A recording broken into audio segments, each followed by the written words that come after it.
Hey mama, this that make a groove, mama.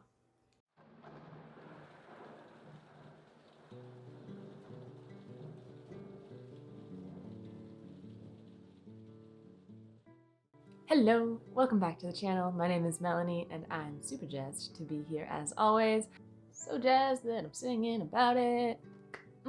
Today we are going to be talking about my 2022 bullet journal. If you guys are new to my Pagan Plan With Me series, welcome. This is where you plan with me, a pagan. I do all of my bullet journaling in accordance with the seasons, more so than the traditional calendar. So I start my new journal for 2022 in December, meaning I had to have all of these yearly pages done for December 1st. That was not an issue until I decided to change my plans and order a new bullet journal a week away from the end of November. So my journal finally arrived in the mail. I sat down and I hammered out these yearly spreads. Let's head over to the desk and I will show you. The first page in my 2022 bullet journal is a prayer page. I found this prayer on Google. It's called The Guardian's Prayer or A Guardian's Prayer. I think I enjoy this prayer so much because it leaves me feeling dedicated to spirit. It leaves me feeling committed and aligned with a higher sense of value and purpose in life.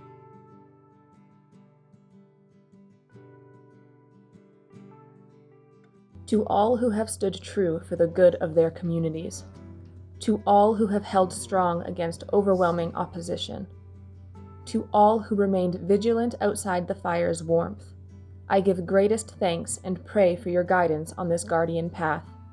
Grant my senses clarity, that I might see the peaceful way through dangerous times, hear the cries of those in need, and smell wood smoke before the fire catches.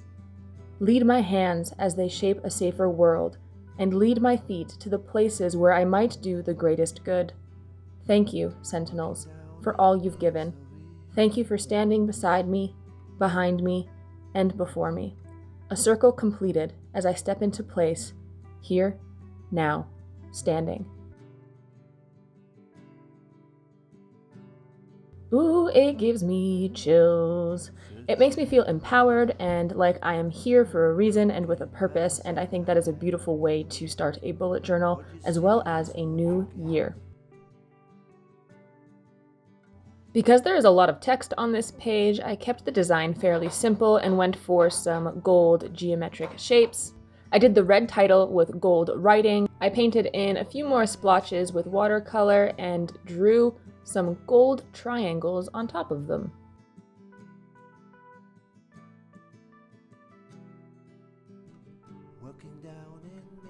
I like the free flow, sketchy vibe of the watercolor with the more formed geometric shapes that I did over top with the gold gel pen.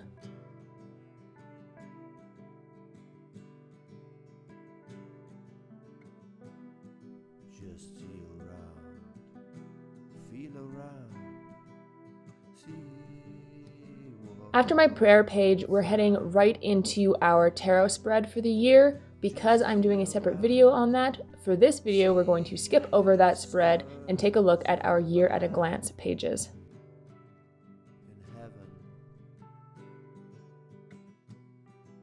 I ended up using two different paint brushes throughout this whole yearly setup. I liked the texture that the larger brush allotted me, but I also liked the control and distribution of the water that the smaller brush allowed, so both were useful.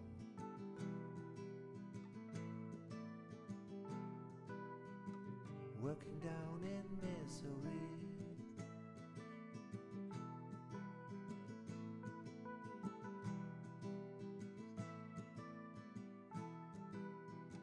Working down in misery. In my 2021 bullet journal, I actually messed up numbering my calendars, which caused a trickle-down effect of chaos. So I took extra time this year to make sure I didn't do that and double counted the numbers. The funny thing is, as you'll see here in a moment, I actually ended up skipping a month, and by chance, I didn't mess up the calendar numbers. It just happened to work out, and I was so thankful. what's coming next. Looking down. I went back and forth a lot on whether I was going to actually create year-at-a-glance pages at all. I found in previous years that I didn't utilize them as much as I would have liked, but then I decided to include them because I wanted to be able to write down the different zodiac seasons this year and be a lot more intentional with tracking certain astrological events. So that is why I ended up creating them. And I figured they would be useful for planning projects on the property and potential garden planning as well. So if I use them for nothing else, they will give me a reference for how to create my monthly calendars. My intention behind my 2022 bullet journal was to optimize its efficacy. I really wanted to make sure that all of my spreads I created were usable before they were aesthetic. So that is why the focus of these yearly themes are on the color combination and small little minor artistic touches with a huge focus on functionality.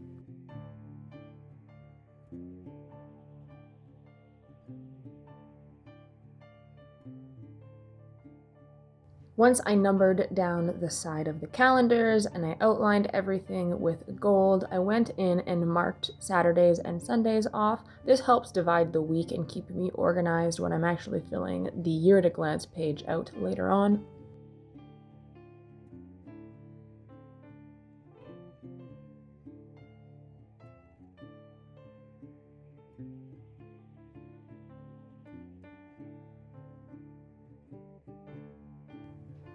And we start the entire process over again with the last 6 months of the year. I do like how each season gets its own page, and in previous years I divided it up that way. This year I kept a unified theme throughout all the seasons during my year at a glance.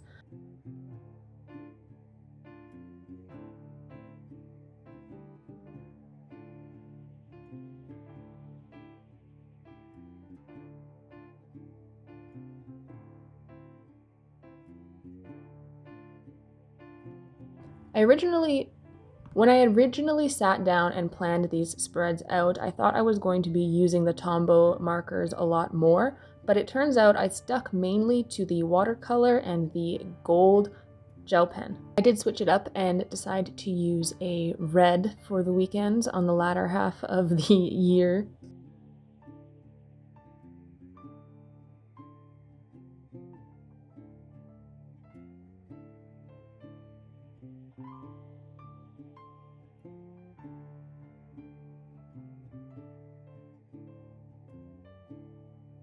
We are on to our lunar calendar as well as my period tracker.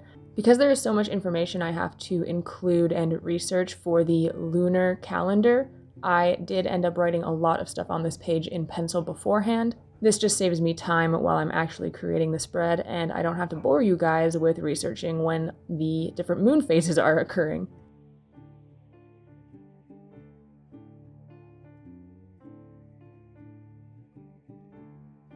I'm going to share this sentiment a lot throughout this video, but I really, really love this journal because I can use watercolor and it doesn't seep through the pages. I used my washi tape and taped off the places I wanted to leave white, and I simply used my watercolor and got a gorgeous base down.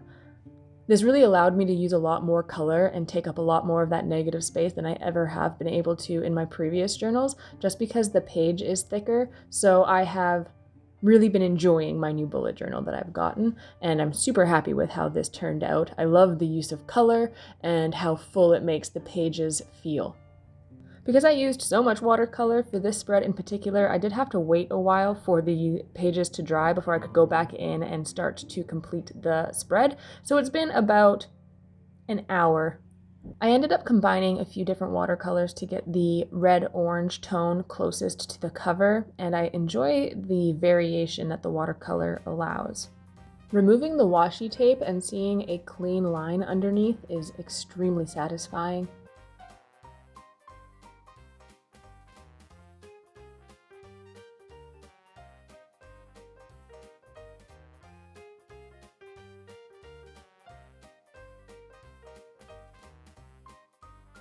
Once I removed the washi tape, I wrote down the months and began to outline and trace the period tracker.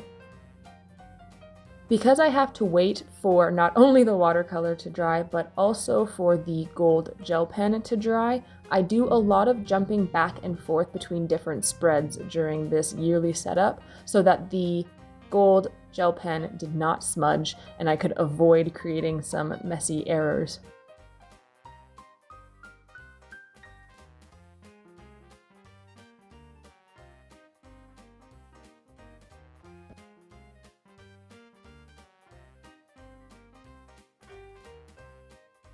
Whenever I do spreads that involve the moon, I end up scouring my house looking for round objects that I could trace to get the proper size. So you'll see me here using my pencil sharpener, and then I tried a glue stick, and then I tried the back of a Tombow pen, and it is a series of trial and error experiments, I guess, until you get the right sized circle for the job. Again, the back and forth between the two different spreads to give the gold gel pen enough time to dry.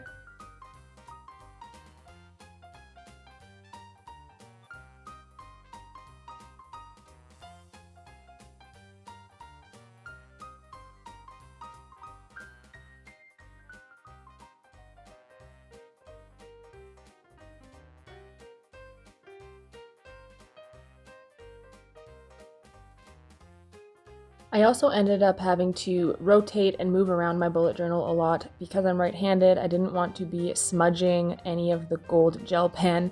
There was a lot of arm and wrist gymnastics to make sure that I wasn't making a mess of these pages.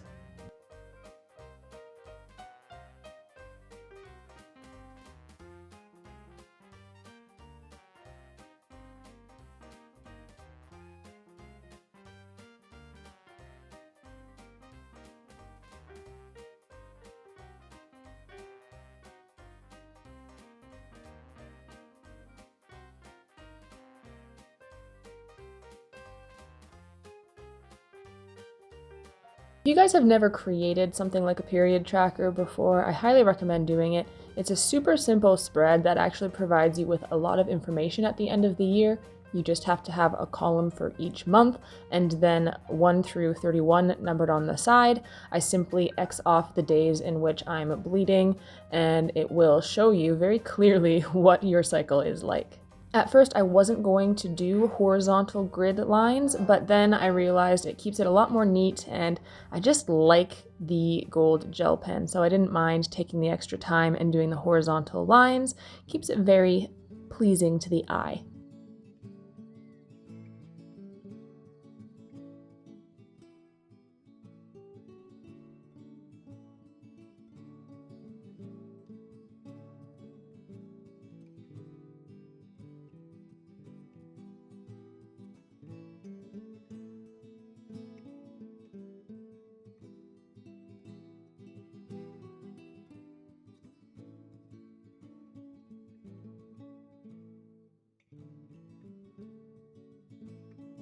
For the titles of both of these pages, I kept it very simple. I did a nice banner for my period tracker and a nice just geometric outline for the Moons of 2022 title.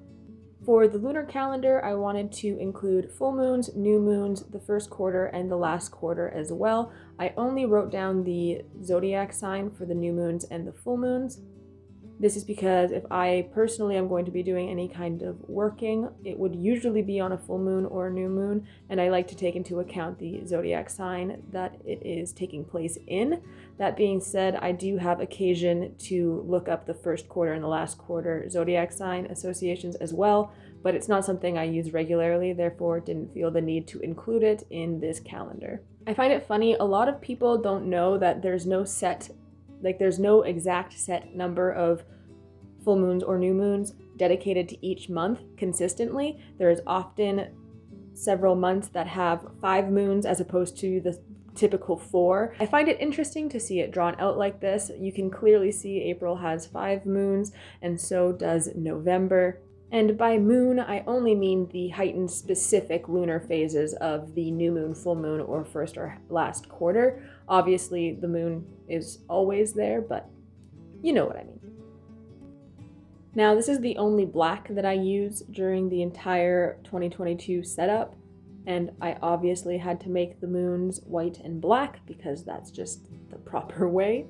I always feel a lot of pressure when creating my yearly spreads because there is so much just information copying. I don't want to write down the wrong date. I don't want to color in the wrong half of the moon representing the first or the last quarter and messing the whole thing up. So this involved a lot of double checking and a lot of erasing and a lot of triple checking to make sure that I got everything correct. And I'm feeling pretty good about it. I think we nailed it, but knock on wood, it's going to be like March and I'm going to notice 6 things I did wrong, but we'll cross that bridge when we get to it.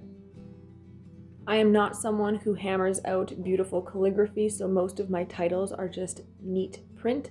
I like it this way because then I'm not disappointed by my inability to do calligraphy. I shouldn't say inability, it just takes me a lot of effort and time to get it right, so I usually don't go that route. Once I have the general spreads laid out, I go in and start adding a few stars and some accents on the lunar page, as well as some fun pillar-like geometrical drawings on my period tracker. I wanted to fill up the empty space, and I obviously am obsessed and in love with gold gel pen. It's extremely reflective, which I know makes it a little bit hard for you to read it, but when you're in person, it's very clear, so I'm very happy with this combination.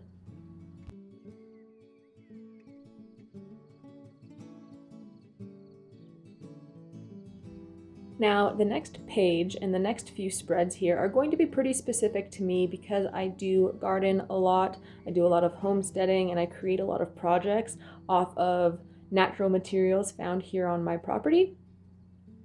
Because that is the case, I wanted to take some time and do some watercolor flowers.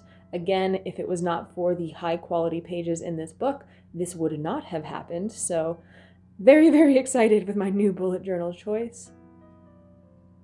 Getting into gardening, I have developed a love for sunflowers, or red and yellow and orange tone flowers. They are very bright and vibrant, and they just encapsulate that summertime feeling for me. So that was what I was going for here. These flowers are actually on a Dutch door. You'll see me cut it out here shortly, but that is the direction this is going. I'll link to it in the cards above. I created a plant log during my seasonal springtime pages. I enjoyed that log so much, but I found it very irritating that I had to find it in the middle of my bullet journal, and it wasn't at the front with all of my other larger style logs and tracking pages.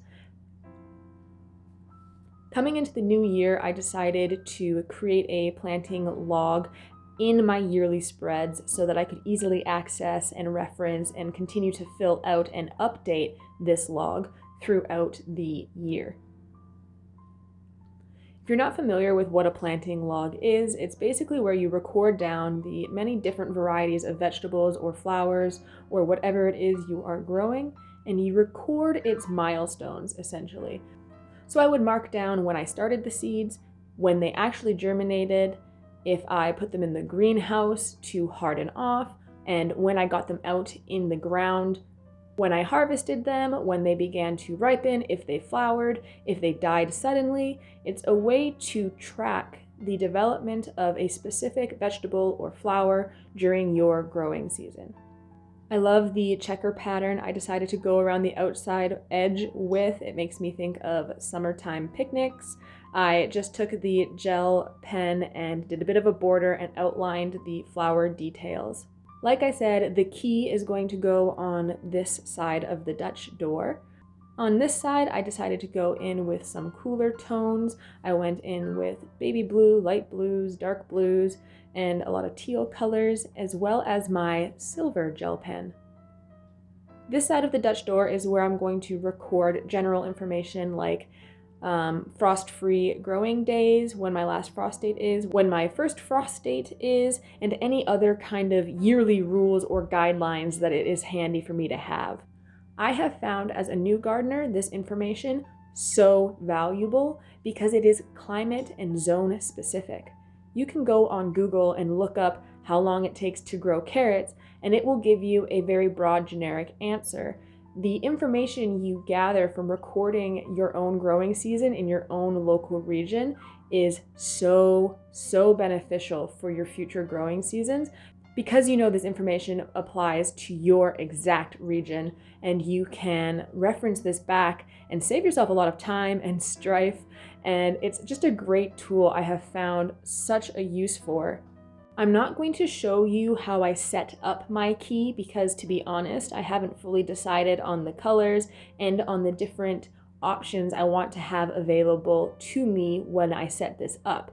If you are interested in seeing me set up and actually use my plant log, by all means let me know in the comments below and I can create a video for you guys closer to the spring when I actually start utilizing my planting log, and I'll show you the key that I create. I do the exact same setup with the varieties and the month columns on the left and the right hand side. I want to have things like my last frost date and the amount of frost-free days in my growing season here and available for me to reference and look at, so I can do two things, so that I can plan accordingly, but also so that I can take educated risks. A lot of the time, last frost dates are incorrect, and it's nice to have the black and white data to hold against my real life experience. So that's why I chose to incorporate it here. And honestly, this is probably one of the most exciting spreads for me because it is so useful. Like I have mentioned already, a huge focus of my 2022 bullet journal was to make sure it was practical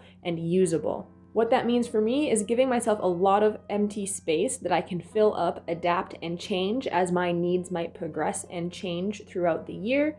And it also involved a lot of planning, pros and cons, and being very selective about the things I decided to create lists for in my yearly setup. Now that I have the beautiful Dutch door complete, I am doing a watercolor header and footer, and then just creating a simple log style grid. On the left is where I will write down the variety of plant that I am growing, and then I will have different columns for each month. My key will consist of a color code that I will highlight the column and write the date in, so I know exactly what day of what month what activity occurred.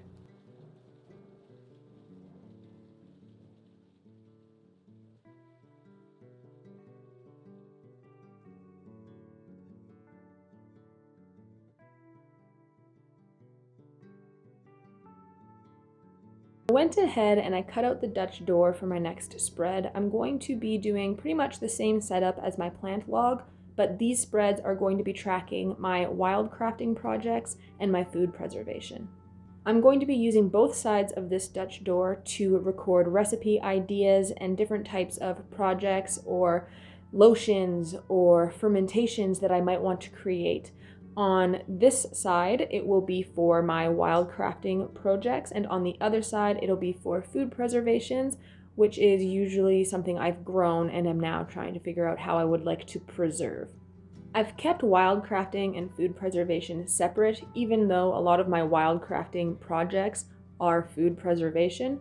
I think it's interesting to see the difference because all of my wildcrafting projects are from the land. They are not cultivated crops, and it's interesting to see the wonderful bounty that the land provides readily without much input of effort. So that's why I keep these pages separate.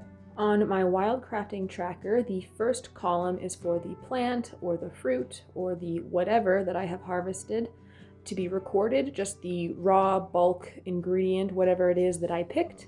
For example, dandelions or wild roses. The next column would be for the process or the final product that I have created with it. So if we are going with the example of wild roses, I would most likely be making a rose hydrosol. The last column is to record the date so that I can have an idea of when the wild roses are in season for next year.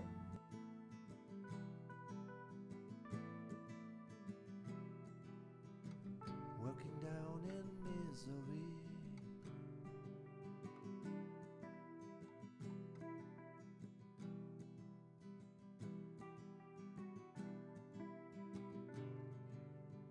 For my food preservation log, I have a few different categories.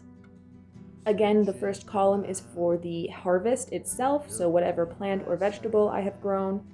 The next column would be for the product or process that I am creating.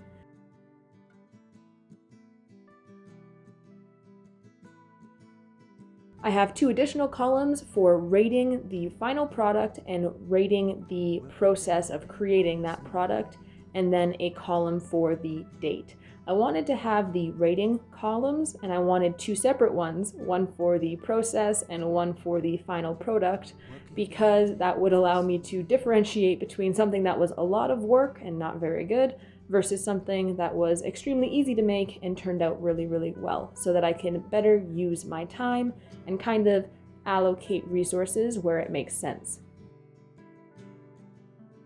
And like I said, I use both sides of the Dutch door just to record recipe ideas or different projects I might want to make with the things I find in the forest or the things I grow in the garden.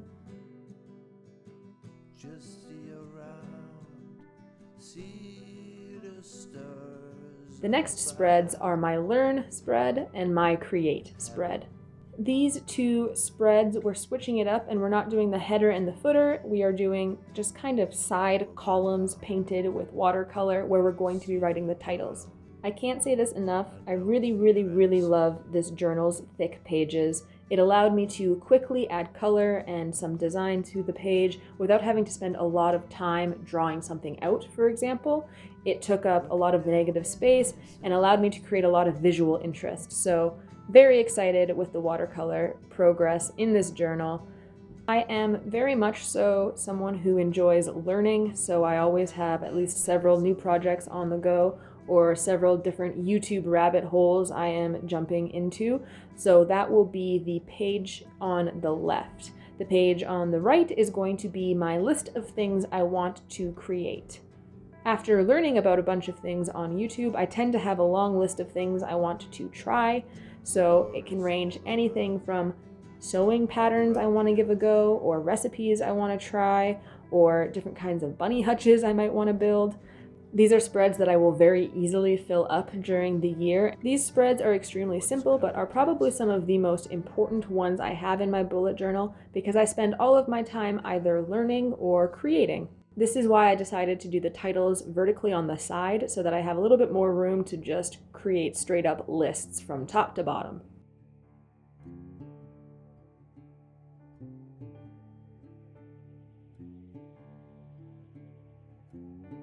I really had to wait for my gold gel pen to dry. I definitely made a little bit of a boo-boo and some of my red watercolor leaked to the center of this page in a few spots, so I had to go in and get creative to problem solve that. Honestly, I think I managed to use almost all of this gold gel pen just in creating my yearly pages. I went through a lot of ink, you can see why. We are on to our last spread for my yearly pages, and it is a very simple spread. I'm starting with a header, and I'm going to simply write the word books. I wanted a spot that I could record my books without getting too intricate. I know there's a lot of really pretty spreads to record books that you've read throughout the year. Sometimes people will draw entire bookshelves, or they'll draw a book open and write the titles of the different books they've read on the different pages of the book. But for me, I do a lot of listening to books. I have an avid audio subscription, and I go through a lot of Audible books. To be very honest, I just didn't want to spend the time creating something as complicated as an entire bookshelf. This book spread is very, very practical in the sense that I'm just going to write them out. I'm going to write the titles, and I might do a 1 to 3 rating after I write the title down. The only other thing I'm going to record is I am going to write A or H next to it. A for Audible book, so it's something I listen to on Audible, or H for a hard copy, something I read physically in my hands. And now a bit of a flip through. Again, I'm going to skip my tarot page, right into the year at a glance.